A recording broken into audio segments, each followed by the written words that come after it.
Tu le savais peut-être pas, mais il y a une façon, si tu utilises Notion sur ton téléphone, de créer des widgets pour pouvoir faire des actions plus rapidement. Donc, prendre des notes, accéder à tes tâches ou à n'importe quelle page. Donc, je te montre dans cette vidéo comment ça fonctionne. Si tu utilises un Android, c'est probablement presque pareil avec iPhone, mais puisque j'ai un Android, je te montre comment ça fonctionne avec ce type de téléphone.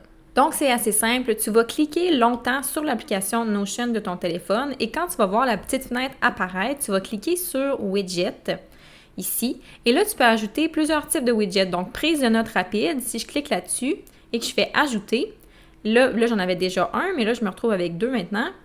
Donc, le petit plus me permet, si je clique dessus, de venir ajouter une note dans Notion, puis d'aller sélectionner dans quelle page ou dans quelle base de données cette note-là va s'ajouter. Donc, c'est vraiment une façon très rapide de venir prendre une note. Donc, quand tu as une petite idée qui te pop dans la tête, bien, tu peux directement venir la conserver dans Notion. Donc, ça, c'est le premier type de widget. Donc, si je refais la même chose et je retourne dans Widget ici, là, je peux aller sélectionner une page spécifique, faire ajouter. Donc, ça pourrait être, là, je vais prendre ma page YouTube, par exemple, pour l'exemple, mais ça pourrait être ta page de tâches.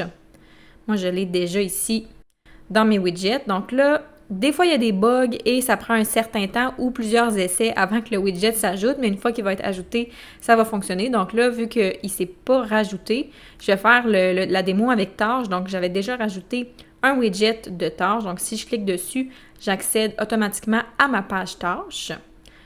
Donc, ça ici. Et je vais faire la dernière démonstration. Je pense qu'il en reste deux. Il y a ici page épinglée ou page récente. Donc, même principe. Si je clique dessus, je fais ajouter.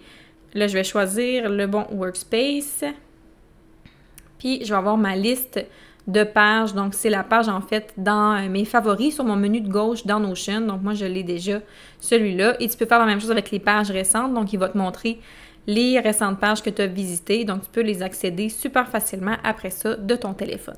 Donc, c'est vraiment juste ça, mais pour vraiment faciliter la prise de notes, capturer des idées rapidement avec ton téléphone, c'est une super façon de l'utiliser. Donc, si la vidéo t'a été utile, like la vidéo et n'oublie pas de t'abonner et de la partager avec quelqu'un qui pourrait en avoir besoin.